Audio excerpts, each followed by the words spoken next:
43 दिन से चल रहे युद्ध में पहली बार नेटो देश ने बढ़ाया मदद का हाथ। चेक रिपब्लिक ने T-72 टैंक देने का फैसला किया है।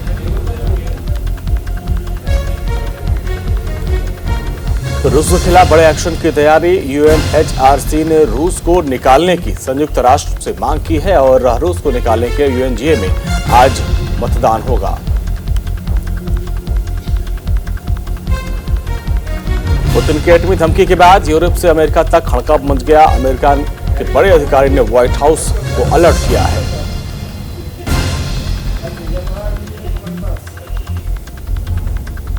इंडो पैसिफिक रीजन में वॉर जोन का नया सेंटर बनाने का खुलासा हुआ। अमेरिका, ब्रिटेन और ऑस्ट्रेलिया मिलकर बनाएंगे हाइपरसोनिक मिसाइल।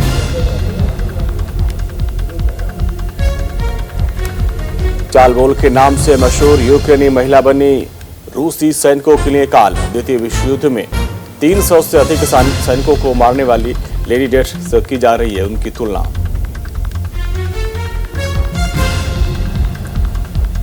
डोनबास में रूसी बमबारी में भारी तबाही। डोनबास में रूसी सुखोई 25 की गर्जना। आसमान से मिसाइल हमला कर रहा है रूस।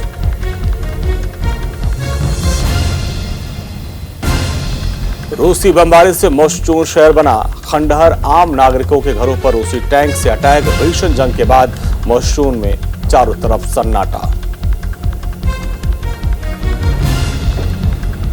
इटली में सरकार के खिलाफ सड़क पर उतरे लोग। पीएम द्राघी पर इटली को लेकर युद्ध में ढकेलने का आरोप।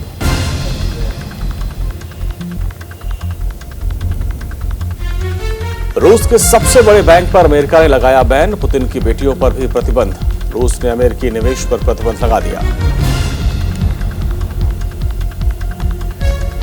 वॉशिंगटन थिंक टैंक का सनसनीखेज दावा। स्लोवेंस के बाद लुहांस्क और डोनेट्स्क पर कब्जा करेगा रूस। रूसी फौज इजियम से बढ़ते हुए स्लोवाकियांस को घेरेगी।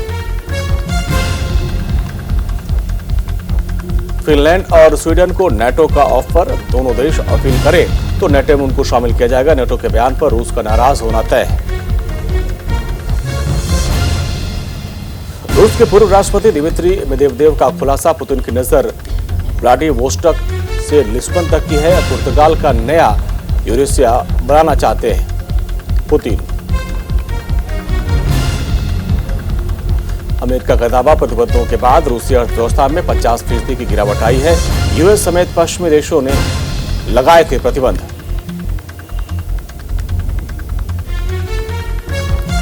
यूक्रेन को जल्द होगी स्विच ब्लेड ड्रोन की डिलीवरी। अमेरिकी यूक्रेन को एंटी टैंक वॉरहेड भी देगा और स्विच ब्लेड को किलर ड्रोन के नाम से भी जाना जाता है।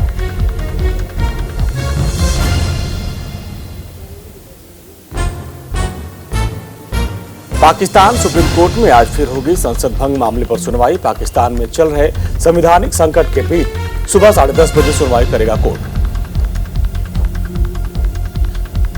पाकिस्तान के राष्ट्रपति आरिफ अलवी ने चुनाव आयोग से आम चुनाव की तारीखों को मांगा और आम चुनाव कराने के लिए असेंबली भंग होने की तारीख से 90 दिनों के बाद ये तारीख तय करनी होगी। इस्तीफा नहीं देंगे श्रीलंका के राष्ट्रपति। बहुमत वाले दलों को सौंपेंगे सत्ता। राजपक्षे ने कहा पहले असेंबली में 113 सांसदों का समर्थन जुटाएं। श्रीलंकाई संसद में राष्ट्रपति राजपक्षे के नेतृत्व वाले सत्तारूढ़ गठबंधन का बहुमत खतरे में। आपातकाल की घोषणा करने के बाद मंगलवार को पहले सत्र का कामकाज शुरू हुआ। श्रीलंका पुलिस ने प्रदर्शनकारियों को कानून हाथ में न लेने की चेतावनी दी। आंदोलन के दौरान हिंसा में शामिल लोगों के खिलाफ होगी सख्त कार्रवाई। श्रीलंका में चरम पर महंगाई। सेना के पहरे में बिक रहा है पेट्रोल। 10-10 हजार देकर नाव से भारत आ रहे शरणार्थी। श्रीलंका के बाद जिम्बाब्वे में गहराया आर्थिक संकट। वित्तीय संकट से उभरने के लिए ZWL $100 का नया नोट जारी करेगा जिम्बाब्वे। आज रात पृथ्वी से टकराएगा सोलर स्टॉर्म। सूरज पर फटी 20,000 किलोमीटर गहरी आग की घाटी। अंतरिक्ष में फैला रेडिएशन। तबाह हो सकते हैं सैटेलाइट। चीन में कोरोना के 13,000 नए मामले आए और नया सबटाइप बना खतरा। अब तक किसी भी वेरिएंट में इसके लक्षण नहीं मिले। अमेरिका में तेजी से फैल रहा एवियन फ्लू। उत्तरी अमेरिका चिड़ियाघरों में पक्षियों को सुरक्षित रखने के लिए कड़े कदम उठाए गए हैं और वायरस को फैलने से रोकने के लिए पक्षियों को जू में बंद कर दिया गया है। पाकिस्तान के राष्ट्रपति ने चुनाव आयोग को भेजी चिट्ठी। चुनाव की तारीखों का जल्द से जल्द ऐलान करने का अनुरोध किया है। आरिफ अलवी ने कहा कि संसद भंग करने के 90 दिनों के अंदर चुनाव जरूरी है। वहीं शहबाज शरीफ ने पाकिस्तान के राष्ट्रपति को पत्र लिखा है। कार्यवाहक प्रधानमंत्री न्यायमूर्ति गुलजार अहमद के नाम को खारिज किया। भारत में कोविड के एक नए वेरिएंट की एंट्री हो चुकी है। मुंबई में पाए गए XE और कप्पा वेरिएंट के 2 मरीज ओमिक्रॉन से भी ज्यादा संक्रामक माना जा रहा है। संसद में पीएम मोदी से मिले एनसीपी चीफ शरद पवार। करीब 20 मिनट तक चली मुलाकात। महाराष्ट्र में बड़े राजनीतिक फेरबदल की अटकलें तेज। पीएम से मिलने के बाद शरद पवार ने प्रेस वार्ता की और कहा कि संजय राउत की संपत्ति कुर्क करना ये अन्याय है। अलीगढ़ मुस्लिम यूनिवर्सिटी में देवी देवताओं पर आपत्तिजनक टिप्पणी के मामले में विवाद गहरा गया है। आरोपी प्रोफेसर जितेंद्र कुमार को एएमयू प्रशासन ने सस्पेंड कर दिया। कोर्ट ने अनिल देशमुख को 11 अप्रैल तक सीबीआई हिरासत में भेज दिया है। 100 करोड़ की वसूली के मामले में आरोपी है वो। आंध्र प्रदेश के मुख्यमंत्री जगन मोहन रेड्डी ने अपने सभी मंत्रियों से इस्तीफा देने को कहा है। 11 अप्रैल को नए मंत्रिमंडल की ली जाएगी शपथ। पंजाब में बिजली के चिप वाले मीटर लगाने का संयुक्त किसान मोर्चा ने सख्त विरोध किया। किसानों ने कहा कि हम किसी भी संघर्ष को तैयार हैं। बीजेपी के राष्ट्रीय महासचिव विनोद तावड़े ने कहा कि कश्मीरी पंडितों के पलायन की जांच के लिए बनेगा आयोग, मिलेगा आईडीपी दर्जा। दिल्ली कांग्रेस दफ्तर में आग पर काबू पा लिया गया। शॉर्ट सर्किट बताई जा रही वजह। गोरखनाथ मंदिर में सुरक्षा कर्मियों पर हमले के आरोपी मुर्तजा अहमद अब्बासी से लखनऊ में जांच एजेंसियों की पूछताछ जारी है। जांच एजेंसियों का दावा मुर्तजा शातिर है। लोकसभा में यूक्रेन की स्थिति पर चर्चा हुई और विदेश मंत्री एस जयशंकर ने जवाब देते हुए कहा कि भारत शांति का पक्षधर है। किसी भी तरह की हिंसा के हम विरोध में हैं। उन्होंने कहा कि युद्ध से हल नहीं निकाला जा सकता। भारत हर संभव मदद का पक्षधर है। कूटनीति और बातचीत के जरिए समाधान निकाला जाना चाहिए। बूचा में नरसंहार के बारे में जिक्र करते हुए विदेश मंत्री एस जयशंकर ने कहा कि यूक्रेन के बूचा की घटना की जानकारी से हम काफी परेशान हैं और इसकी भर्त्सना करते हैं। इसकी स्वतंत्र जांच होनी चाहिए। सीबीआई ने महाराष्ट्र के पूर्व गृह मंत्री अनिल देशमुख को अपनी कस्टडी में लिया है और 100 करोड़ की वसूली के मामले में पूछताछ की जा रही है। केंद्रीय मंत्री पीयूष गोयल ने ऑस्ट्रेलिया में मेलबर्न विश्वविद्यालय का दौरा किया और उन्होंने कहा कि मुझे उम्मीद है कि मेलबर्न विश्वविद्यालय हमारी भविष्य की योजनाओं में एक महत्वपूर्ण भूमिका निभाएगा।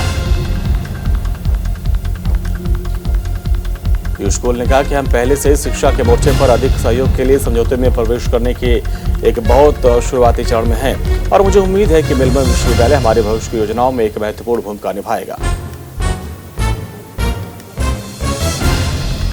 उन्होंने ECTA को लेकर कहा है कि भारत ऑस्ट्रेलिया आर्थिक सहयोग और व्यापार समझौता हमें उस भाईचारे, बंधुत्व और एकजुटता को वापस पाने का अवसर देता है जो उचित था।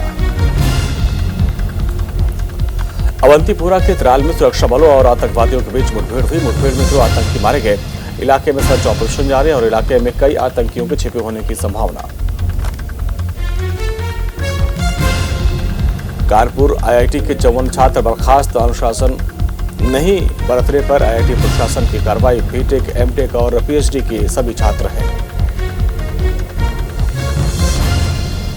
राजस्थान के करौली हिंसा में कांग्रेसी पार्षद मतलूब अहमद का नाम आया सामने। आरोपी फरार चल रहा है और पुलिस आरोपी की पूछताछ में जुटी हुई है।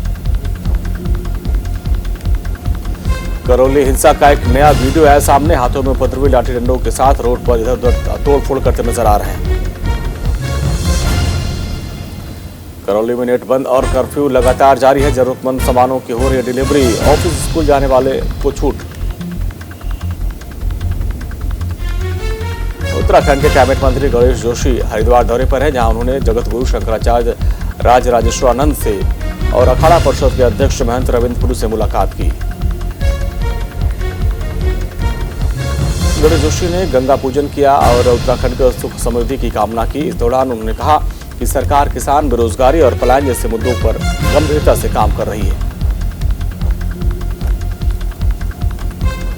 उत्तराखंड में शिक्षा व्यवस्था को बेहतर करने के लिए सरकार कदम उठा रही। शिक्षा सचिव आर मीनाक्षी सुंदरम ने इसको लेकर कहा कि एक कैबिनेट बैठक शिक्षा पर आधारित है और जिसकी तैयारी आगे की जा रही है। देहरादून में सेवा विस्तार की मांग को लेकर दून अस्पताल में आउटसोर्सिंग कर्मचारियों ने धरना दिया है। पूर्व मुख्यमंत्री हरीश रावत ने यहां पहुंचकर आंदोलन कर्मचारियों का समर्थन किया। हरीश रावत ने कहा कि कोरोना काल में सभी ने महत्वपूर्ण काम किए, लेकिन इस समय इन कर्मचारियों की सेवा समाप्त कर दी गई। उत्तराखंड में इस फायर सीजन में वन अग्नि की अब तक 167 घटनाएं सामने आई, जिसमें 214 हेक्टेयर वन क्षेत्र प्रभावित हुआ। दून अस्पताल में पीने के पानी की किल्लत और मरीजों तीमारदारों को हो रही है परेशानी। वहीं सीएमएस के सी पंत का कहना है कि जल्द से जल्द समस्या का समाधान कर लिया जाएगा। हरिद्वार में गंगा नहाने गए 2 भाई डूब गए। सूचना पर पहुंची पुलिस ने दोनों भाइयों को तलाशना शुरू कर दिया। अभी तक सुराग नहीं मिला। उत्तरांचल लेखपाल संघ ने हरिद्वार में एक बैठक किया और संघ लक्सर तहसील की नई कार्यकारिणी का निर्विरोध गठन किया गया और कार्यकारिणी का अध्यक्ष लेखपाल नीरज तोमर को बनाया गया। हरिद्वार में पार्कों की स्थिति बदहाल है। पार्कों में नहीं हो रही साफ सफाई। पार्कों के झूले टूट चुके हैं और HRDA का दावा है कि शहर के सभी पार्कों का सौंदर्यीकरण कार्य शुरू हो जाएगा जल्दी। रुड़की रोडवेज बस स्टैंड का हरिद्वार डिपो में विलय होने पर रोडवेज कर्मचारियों ने धरना दिया और सरकार के खिलाफ नारेबाजी की। सरकार के खिलाफ आंदोलन की चेतावनी दी। पंजाब के मशहूर कॉमेडी फिल्मों के कलाकार गुरतेज चित्रकार के ससुर की संगरूर में हत्या। घर के नौकर पर हत्या का शक है और फिलहाल मामला दर्ज कर पुलिस जांच कर रही है। पटियाला के पंजाबी यूनिवर्सिटी के बाहर युवक की गोली मारकर हत्या। घटना का वीडियो आया सामने। पुलिस ने वीडियो आधार पर जांच शुरू कर दी है। शिमला में गर्मी का कहर जारी है। शिमला नागरिक सभा ने जल प्रबंधन निगम के कार्यालय के बाहर धरना प्रदर्शन किया। शिमला में स्वास्थ्य विभाग आउटसोर्स कर्मचारियों ने सरकार की स्थायी नीति की मांग की है। आउटसोर्स कर्मचारियों ने कहा कि उनके लिए स्थायी नीति बनाई जाए। अमरनाथ यात्रा के लिए 11 अप्रैल से शुरू होंगे रजिस्ट्रेशन। 30 जून को शुरू होगी अमरनाथ यात्रा। चीन में कोरोना से मचा हाहाकार। शंघाई में सबसे ज्यादा हालत खराब। संक्रमितों को भेजा रहा शंघाई से बाहर।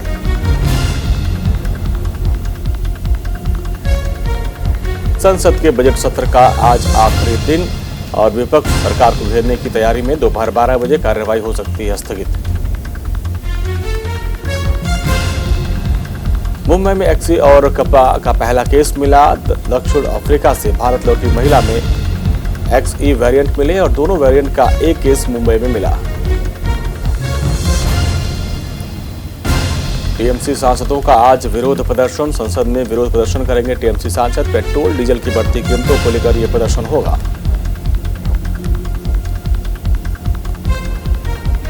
भारत में फ्रंटलाइन वर्कर्स को लग रहा है बूस्टर डोज। अब तक करीब 2 करोड़ 23 लाख लोगों को लग चुका है पहला डोज। भारत ने WHO ने भारत में निर्मित कोवैक्सीन पर रोक लगा दी। WHO ने EUL निरीक्षण के बाद कार्रवाई की है। अशोक तंवर के बाद एक और बड़ा चेहरा आप में होगा शामिल। हरियाणा के पूर्व मंत्री निर्मल सिंह आपका दामन थामेंगे। दोपहर 12 बजे अरविंद केजरीवाल से होगी मुलाकात। आज देश भर में प्रदर्शन करेंगे कांग्रेस के कार्यकर्ता। पेट्रोल डीजल गैस की बढ़ती कीमतों का विरोध। केंद्र सरकार के खिलाफ मोर्चा खोलेगी कांग्रेस। स्वदेशी क्रांति की तीसरी सूची आज होगी जारी। रक्षा सामग्री से जुड़ी सूची राजनाथ सिंह जारी करेंगे। सकारात्मक ये सूची जारी होगी। नेशनल टेस्टिंग एजेंसी ने जेईई मेन एग्जाम के लिए नई तारीखों का ऐलान कर दिया है। जेईई मेन एग्जाम 21 अप्रैल के बजाय अब 20 जून को शुरू होगा। पेट्रोल डीजल गाड़ी पर प्रतिबंध लगाने के बाद बुधवार को ऑटो चालकों ने पटना जंक्शन के पास धरना प्रदर्शन किया और प्रतिबंध हटाने की मांग की और मांग नहीं पूरी होने पर ईंट बजाने की धमकी दी। बुधवार को आईपीएल के मैच में कोलकाता नाइट राइडर्स ने धमाकेदार जीत दर्ज की है। 5 विकेट से मुंबई इंडियंस को हरा दिया। केकेआर की तरफ से पैट कमिंस ने 15 बॉल पर 56 रन बनाए। वहीं मुंबई इंडियंस की तरफ से सूर्य कुमार यादव ने 36 बॉल पर 52 रन बनाए। आईपीएल में नहीं चल पा रहे अजिंक्य रहाणे और श्रेयस अय्यर का बल्ला। अजिंक्य रहाणे 7 रन तो अय्यर 10 रन बनाकर आउट हुए। तेज गेंदबाज कुलदीप नाइल चोट के चलते आईपीएल से बाहर हुए। रिहैब के लिए ऑस्ट्रेलिया जाएंगे।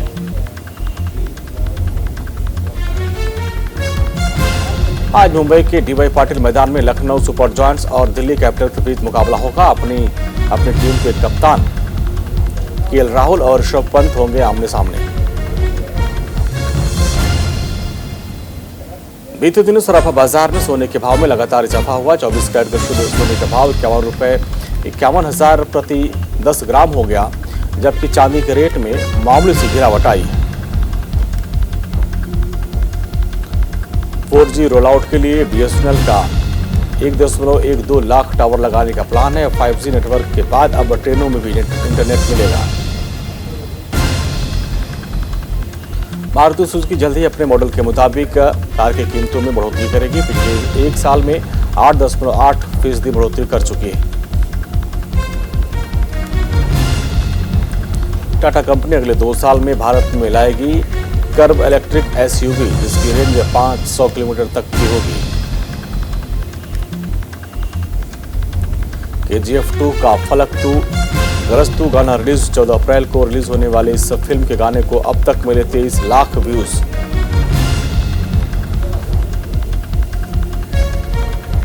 पूर्व कप्तान झूलन गोस्वामी की बायोपिक चकदा एक्सप्रेस में नजर आएंगे अनुष्का शर्मा। अनुष्का ने अपने इंस्टा स्टोरी पर शेयर की प्रैक्टिस की झलक। गोविंदा ने अपने YouTube चैनल गोविंदा रॉयल्स पर नया गाना टन टनाटन रिलीज किया। फैंस बोले, आप जैसा एक्टर कोई नहीं। तो कश्मीर फाइल्स के निदेशक विवेक अग्निहोत्री ने शेयर किया वेडिंग कार्ड पर लगा है द कश्मीर फाइल्स का स्टिकर। अभिषेक बच्चन आने वाले फिल्म के गाने 10वीं को लेकर ट्रोल हुए हैं। YouTube के स्टार छोटे मियां ने सोशल मीडिया पर कहा 20 रख लेते। दुनिया के अमीर लोगों की लिस्ट में शामिल हुई स्टार सिंगर रिहाना। फोर्ब्स के मुताबिक रिहाना की कुल संपत्ति $1.7 बिलियन।